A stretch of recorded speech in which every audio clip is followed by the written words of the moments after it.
So it would be a nice thing to have a feedback at this stage. The rate at which the crowd is depleting, it tells us something, right? I suppose it tells you something as well. It tells me something as well. So, like, how is it going?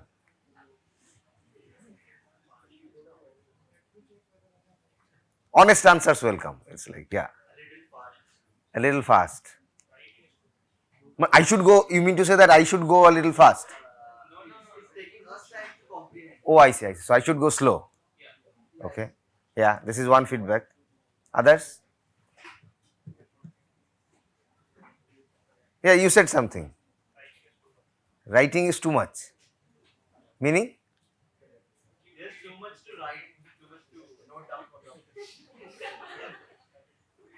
See, this is math, so it's like you have to do something. It's like, as I said, algorithm is this much, analysis would be this much.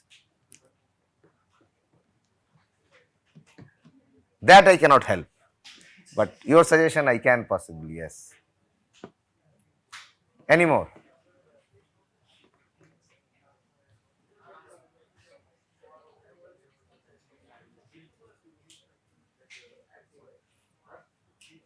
So, how about the tutorial sessions?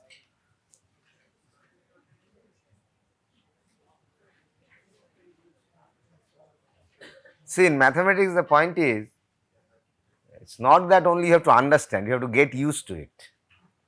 Right. So, getting used to this chart of bounds is not that easy. It takes quite a lot of experience to get used to using them.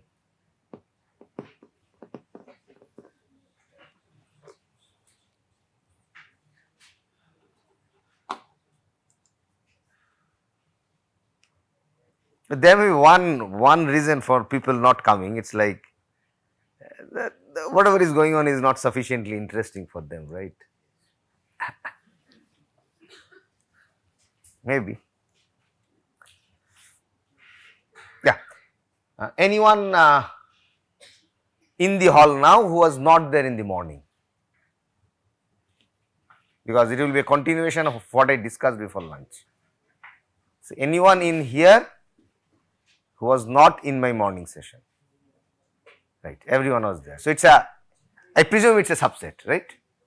Strict subset, fine.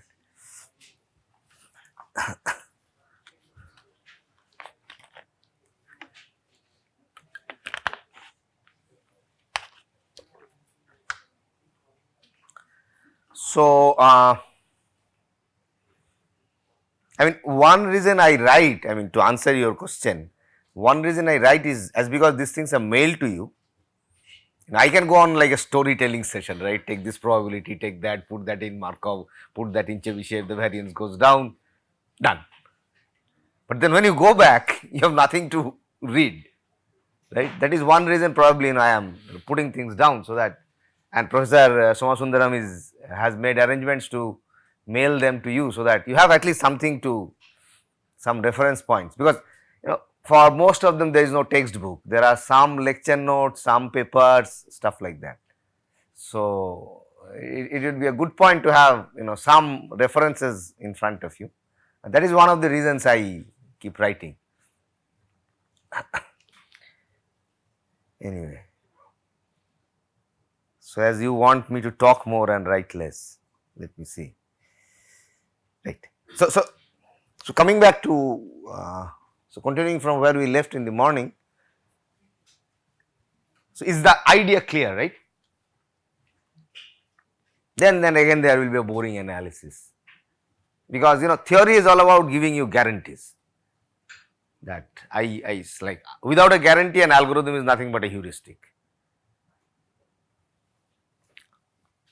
The idea is clear? Any doubts? Any questions? Okay. So what is now the algorithm?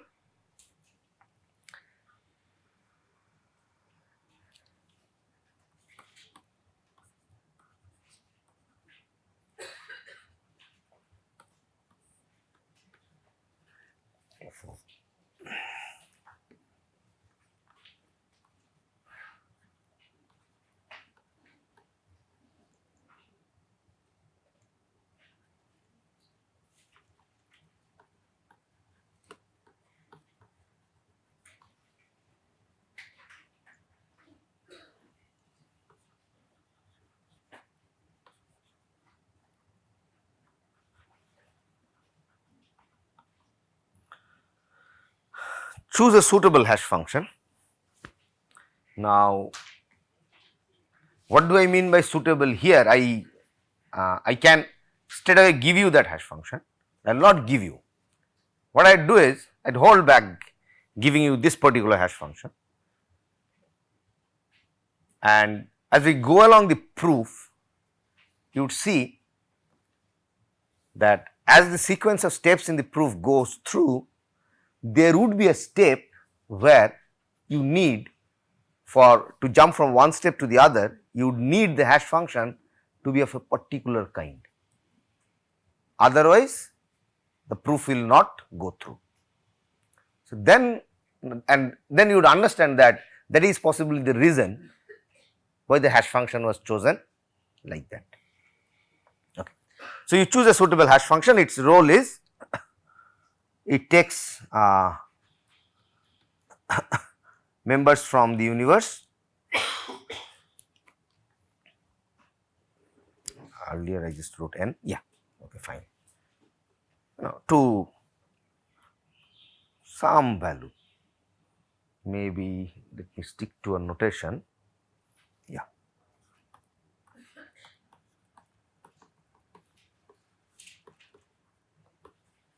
Okay. So, the universe is this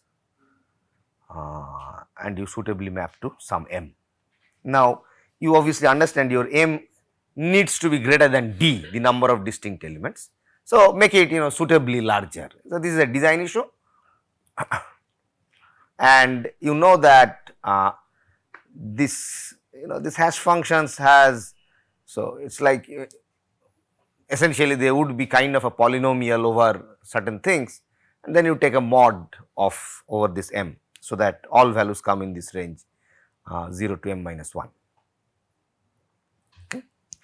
So, this hash function would be mostly something, what it is we will again see later, some mod m.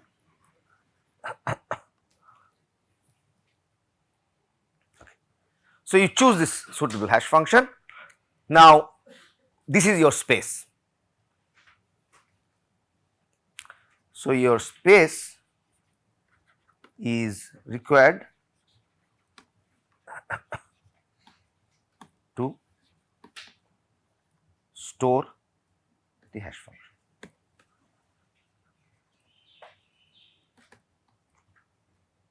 So, Venkatesh in the morning possibly talked of a polynomial, right, as a hash function, right. So, to store a polynomial, what do you need to store? The coefficients of the polynomial, right. So, the coefficients of the polynomial would be in this range m. So, you would need roughly log m into the number of coefficients. So, we will see later on that the more independence that I need, the more would be the coefficient of the polynomial. So, then the polynomial would be of a higher degree. Uddalo, calculate problem. Vandermonde matrix. Vandermonde matrix is a unique solution. K wise. Right. So, space is required to store the hash function, and when if you read literature in randomized algorithm streaming, people who talk in terms of pick a hash function uniformly at random. What does it mean?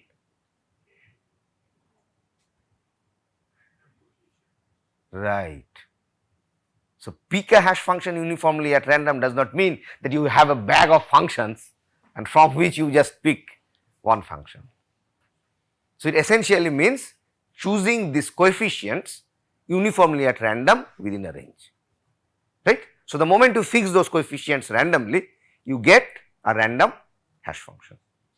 So, most of the books that you would read or most of the literature you would read would say that choose a hash function uniformly at random. It essentially boils down to choosing some coefficients of the polynomial within a range. Fine. So, now my algorithm is, once I have fixed the hash function, though I have not explicitly fixed it, I will later on show to you that how my proof dictates the choice of the hash function. So, once this hash function is fixed, what I do is, now the algorithm is pretty simple.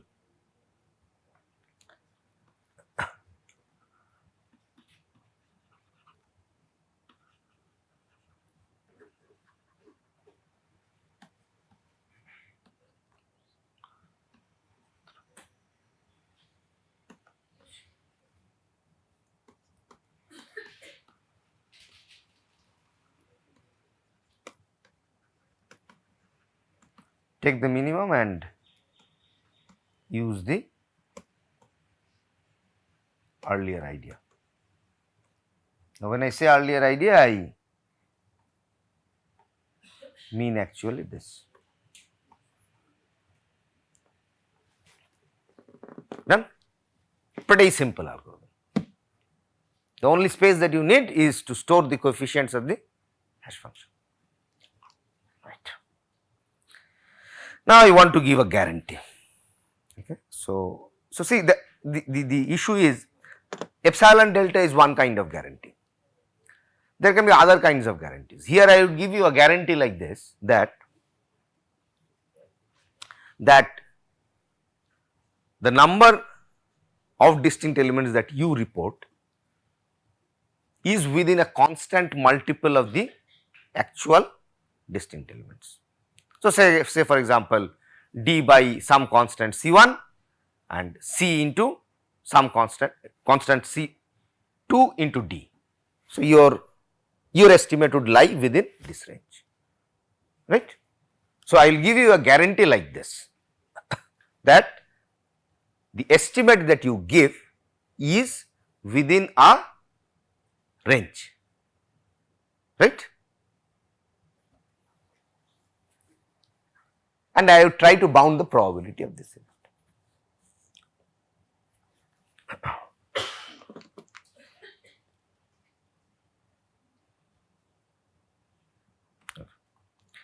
Now, remember this thing that, so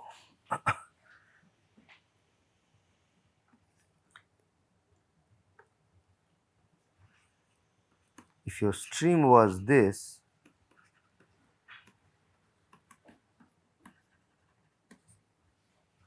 and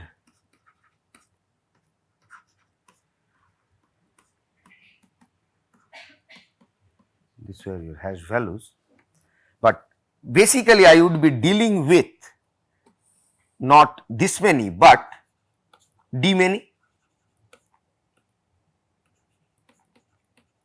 Let us even rename them as A1, A2s. So, this is the set I would deal with. So, under the assumption that S is equals to D, the number of distinct elements is D. So, these are the values that I would be dealing with.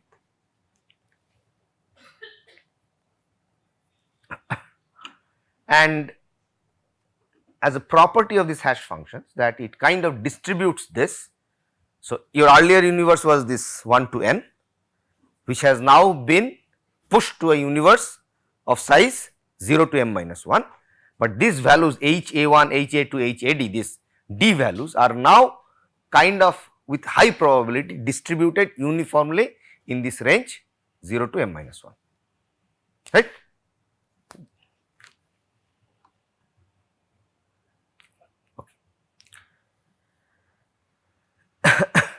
Now, if you look at these values,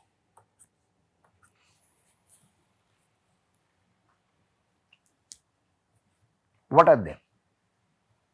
They are outcomes of a, what was your hash function? A randomly picked, uniformly and randomly picked hash function, right. So, that means these values are random variables, right, because your H is a random hash function, right. So, the output of HA1, HA2, this would also be random variables. So, the moment these values are random variables, I can even talk in terms of independence of these random variables. Now, the level of independence of these random variables would depend on the level of independence that this hash function gives you. Fine. So, I will come back to that later on, but that would be very useful.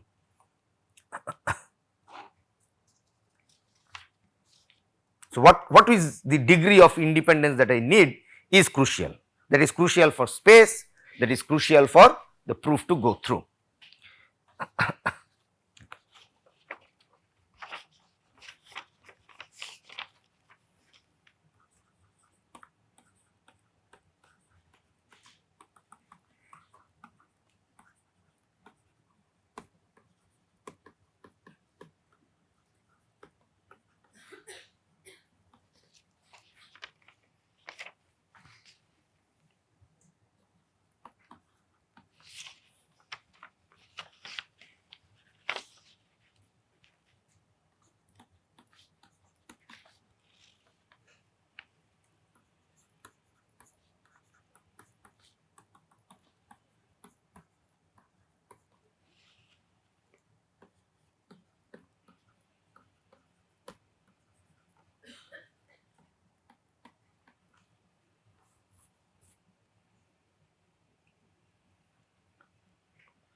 So, as I said, I need some amount of independence. This I will fix later on as we keep working with the proof.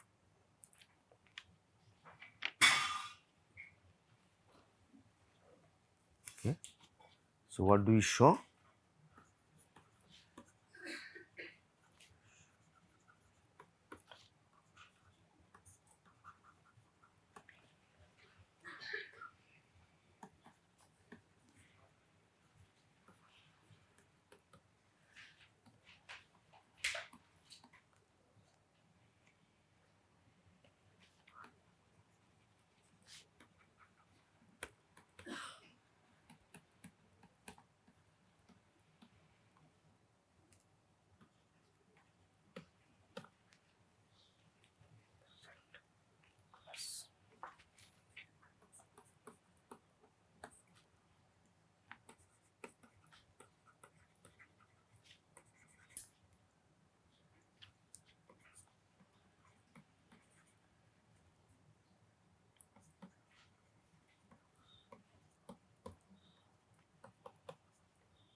Right.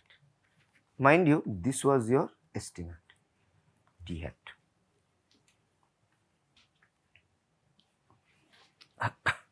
So, this is the theorem that we are going to prove.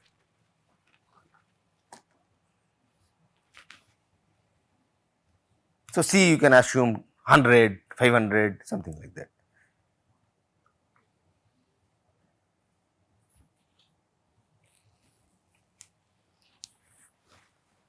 My returned answer is this d hat, and I am going to guarantee to you that it is within a 6 factor of the. Now, as you would go along this, you would understand this, that these constants and these constants, they do have a bearing. So, if you want to make this too narrow, probability would go down, so on and so forth.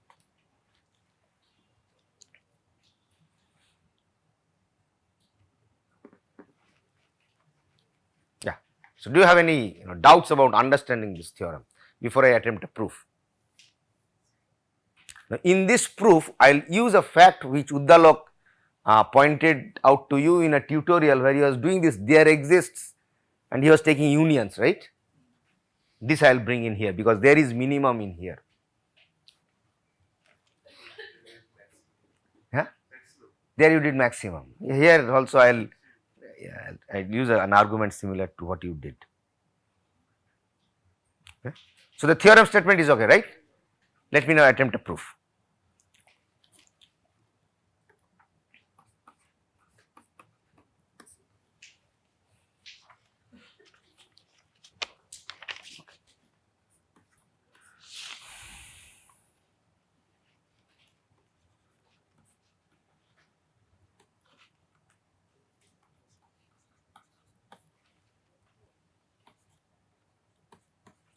First I show this part.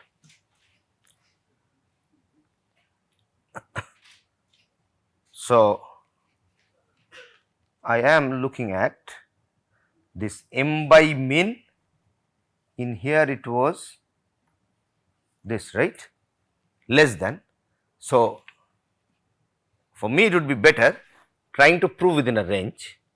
So what I would do is I would look into the probability of this side, this complement side, the probability of this complementary side, add it, take complements, fine. So this is the way I will go about. So that is the reason I am trying to prove this probability, that m by min to be not less than equal to but greater than is a low probability, 1 by 6.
So I am trying to argue that the minimum is less than m by 6d. So that means the minimum is in this range, right?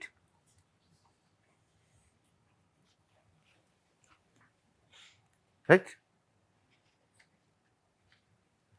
So that means I really do not care about all values. I am happy if there exists one whose hash value is less than m by 6d,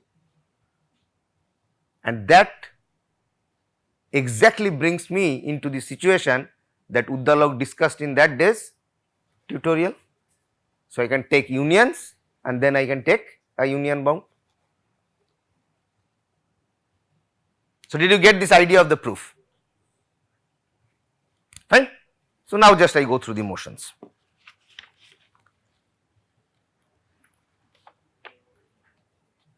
So minimum is here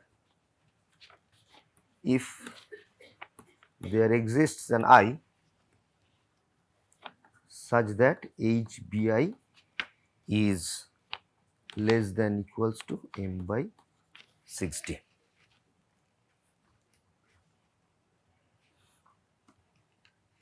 So I can write this probability as probability of there exists an I such that HBI is less than m by 6d.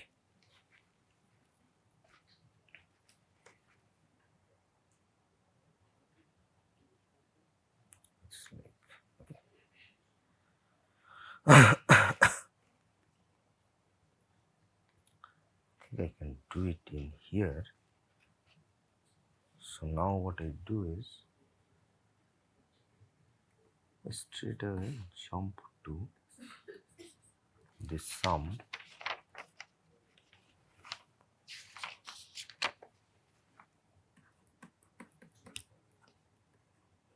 Mind you, my I runs from 1 to D because there are D distinct elements, right? And probability of HBI less than M by 60. Okay. Now this is nothing but, if you look into each term, probability of each term, HBI being less than equals to M by 6D. So your favorable, your total possible case is M, and of them you have this M by 6D, I mean numbers in this region favorable for you. So the probability of each such term is M by 6D, you know, they suitably take a ceiling or something. So M by 6D by M, and there is a sum over D. So this is like D into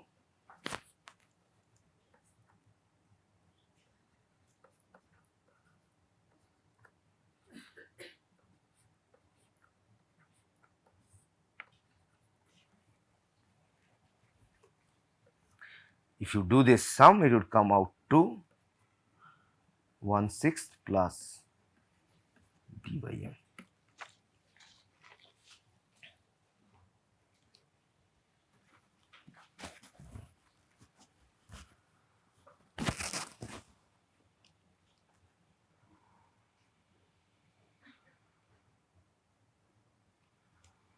Okay.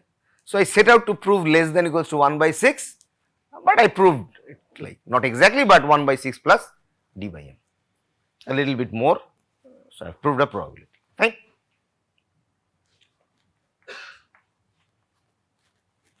Any queries? Okay. Now on the other side, fine.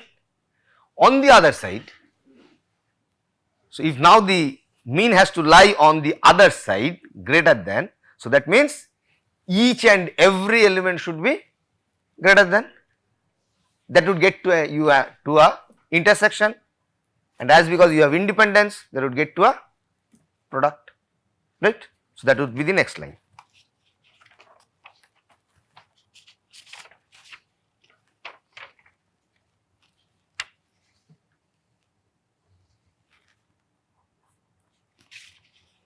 So this would be, I'll show you why it is 6M by D.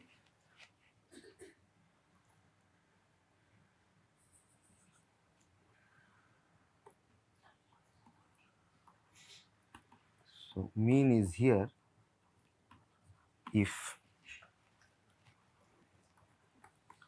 for all I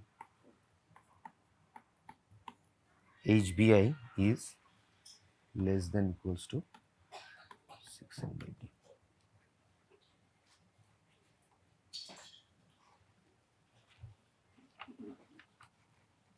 Oh no, sorry, it should be greater.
Done. For all I, HBI greater than 6m by d. Now I have to figure out this probability. Now see, in the earlier case there was only one variable that was needed, right? You needed only one value, right? There exists I. Now all of them, every one of them has to be in that range. So I have to now be a little bit more careful. In the proof, I have not explicitly till now used this, how wise independence this hash function is, right? Nowhere it has been required till now. We will need this very soon. Be a little bit cautious when I jump from one step to the other step. Now, before I get into this calculation, let me point out to you one thing.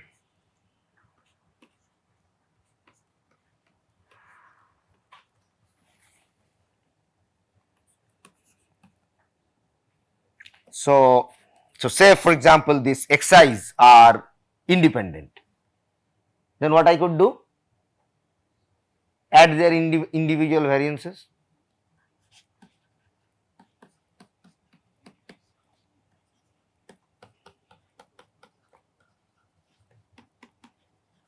But if they are not, then there was a covariance term. Good. It's not that you are not understanding anything.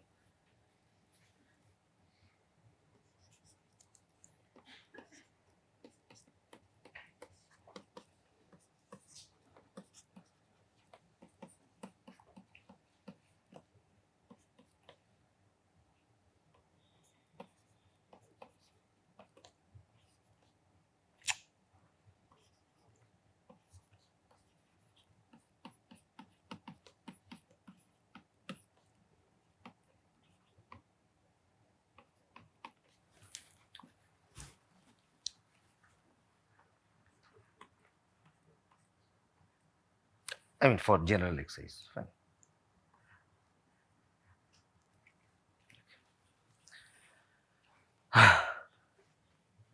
Now, as because in here we will get to a situation where I would need Chebyshev. So, I would need variances of some random variables. Which are your random variables? The hashed values.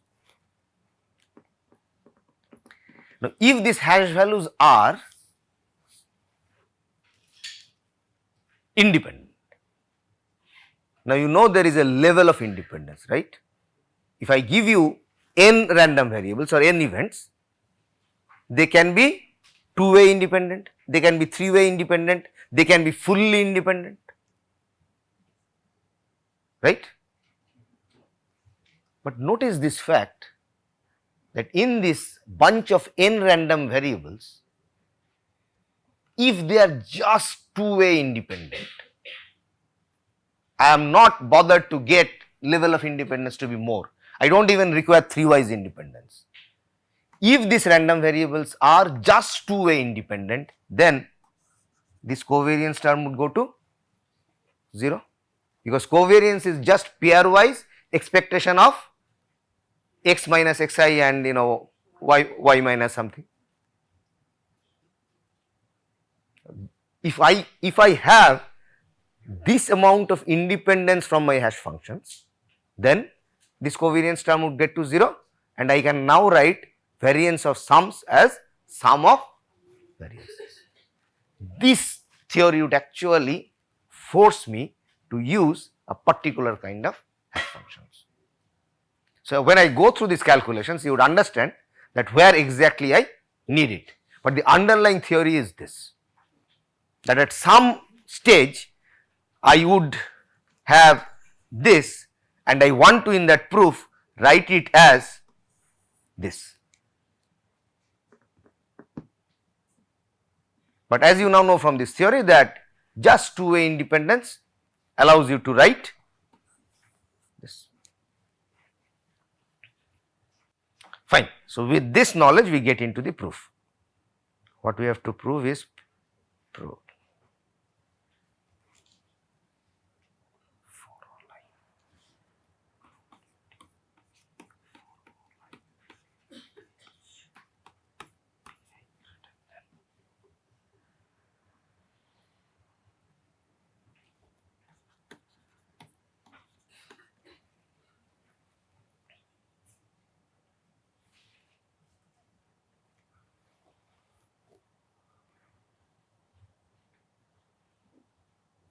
Yeah.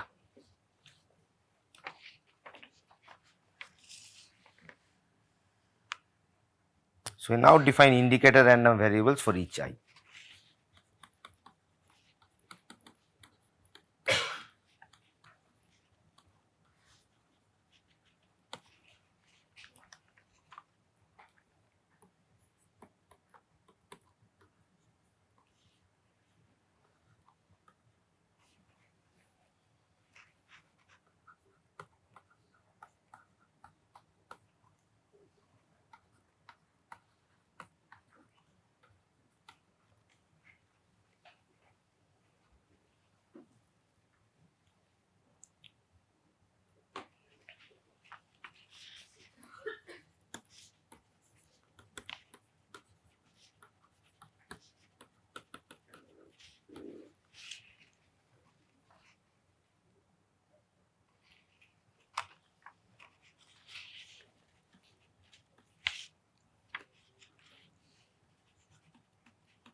So, probability of y equals to 1, that is greater than 6 by d. Why? It actually comes from here, right? So, what is, look into this fact, probability of yi equals to 1, that means this otherwise case.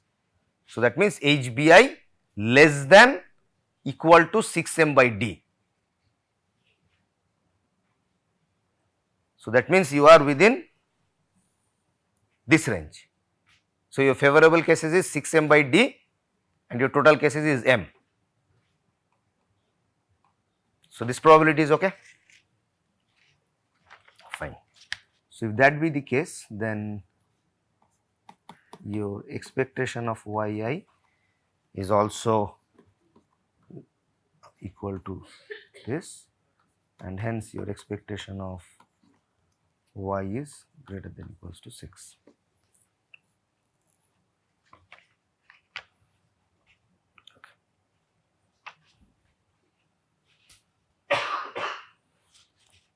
Now, for 0, 1 random variables, another interesting result holds.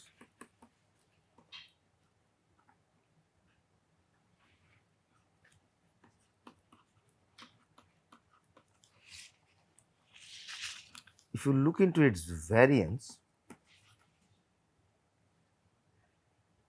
say yi, this is equals to expectation of yi square minus expectation of yi whole square. Expectation of yi square is nothing but expectation of yi, it is a 0, 1 random variable, right, minus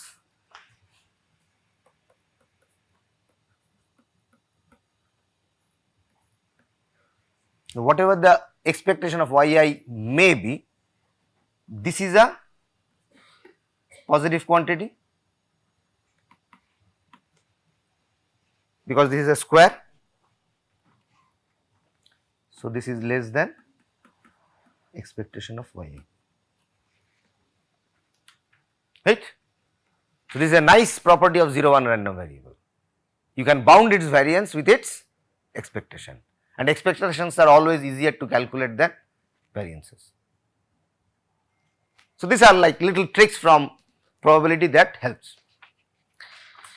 Okay. Now, as your now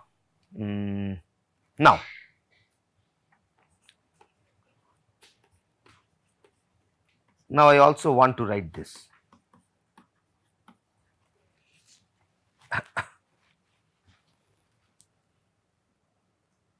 For this I need that two wise independence, right?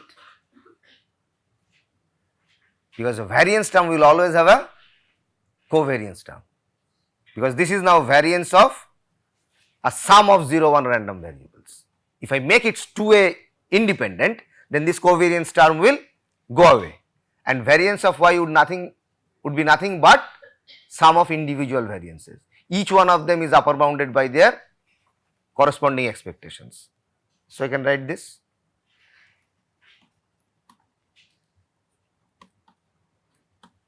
because of two wise independence.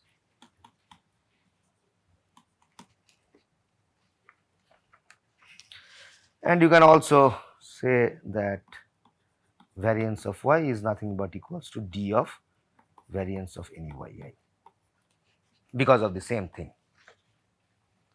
Now, see this part of the proof as it needed it. Now, I can go back and fix this, right. So, I need from this hash function just two wise independence. Then that theory actually goes through.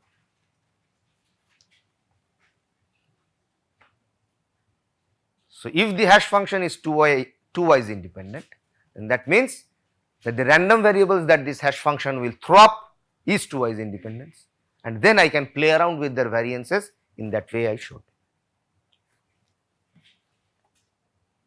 So, I will show you such nice examples how this in tomorrow's lecture, how I will show you that there will be algorithms where you require more independence. Okay. So, done, I have fixed variances and stuff. Now, it is just a Chebyshev.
So, for all I HBI greater than equal to 6m by d.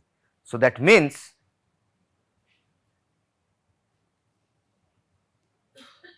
see, this is the reason I set it in this way. Mind you, yi is 0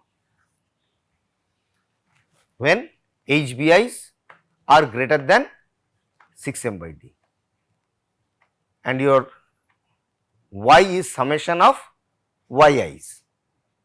So, if all of the i's are such that HBI is greater than 6m by d, then your y is also 0, right.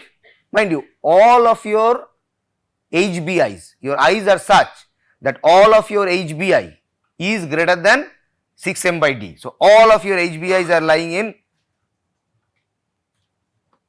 this zone, and that was actually the trick of setting the random variable. I mean, it would not have worked out very smoothly if this indicator random variable was defined in the opposite way. This is a trick. So, each yi is 0 if that value is in this greater than zone, and I have defined my yi as summation of yi's, each one of them 0, sum is also 0.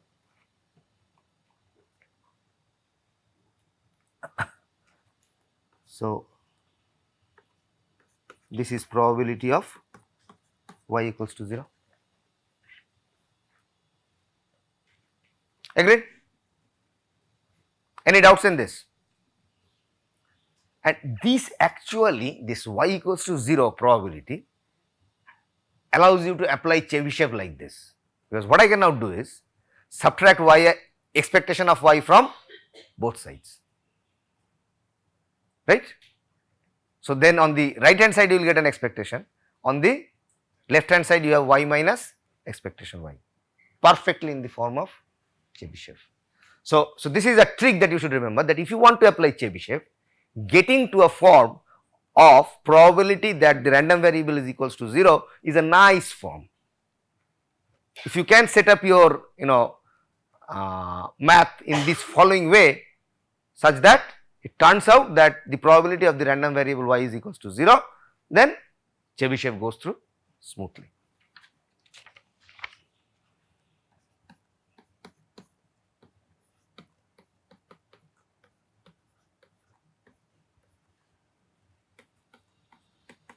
All of these values have been fixed by now.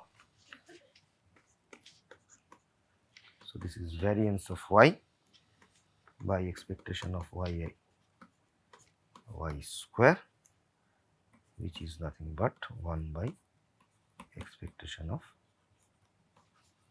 y, which is less than 1 by 6.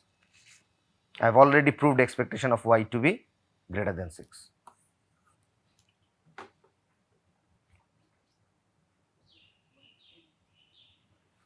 Variance of y has also been upper bounded by expectation of y.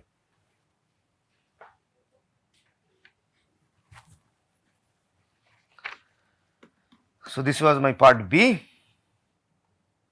The earlier this union bound thing is my part A.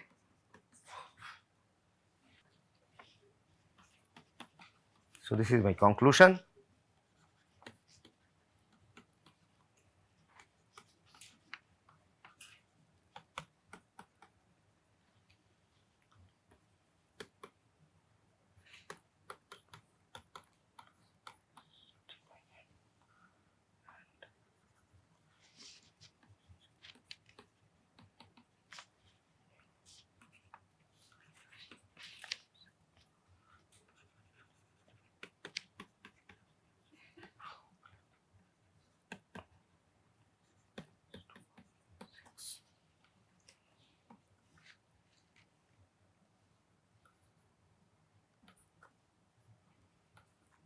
The final result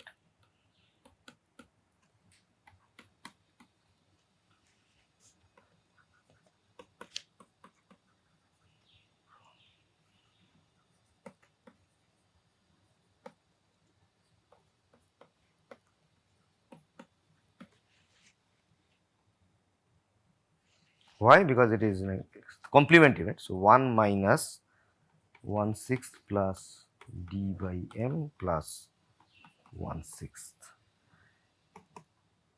So, if you work this out, this should be 2/3 minus d. Mind you, my goal was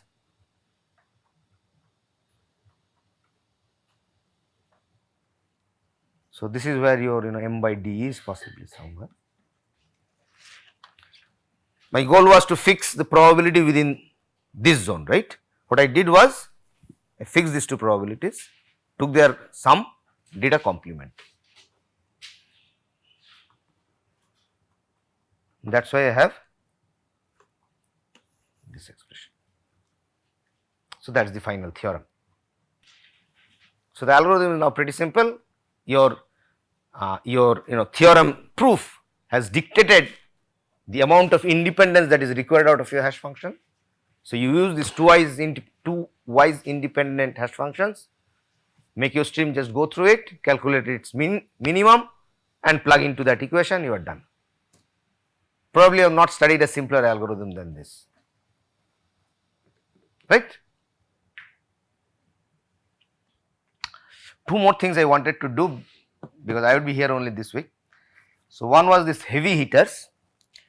So, there the problem was is as follows, that you have an array or you have this stream and you want to figure out. So this is a variant of Mishra rise that Venkatesh Raman talked of. So you want to maintain or rather report. So your user would give to you apart from the stream say a number k, an integer, and you want to report those elements or maintain in a data structure those elements which has a frequency more than n by k, right.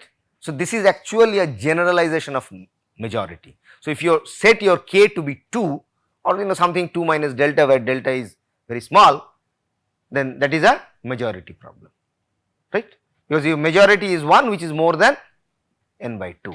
So here I am kind of generalizing this majority problem and I am asking you to report in the array elements which have a frequency greater than n by k. Again there is an impossibility result which shows that if you want to exactly figure it out, then again linear space is needed, you have to store everything. So again we will settle for an approximate variant of this. So this problem is known as heavy heaters. So I call them to be heavy heaters which have frequencies greater than n by k. So instead of getting the exact heavy heaters, I would get kind of the approximate heavy heaters. So that means what will happen is the elements which have a frequency more than n by k, that would be reported, but as because my space is limited and I would use hash, it will so happen that I will report some more elements which have frequency a little bit less than n by k, but not much, right.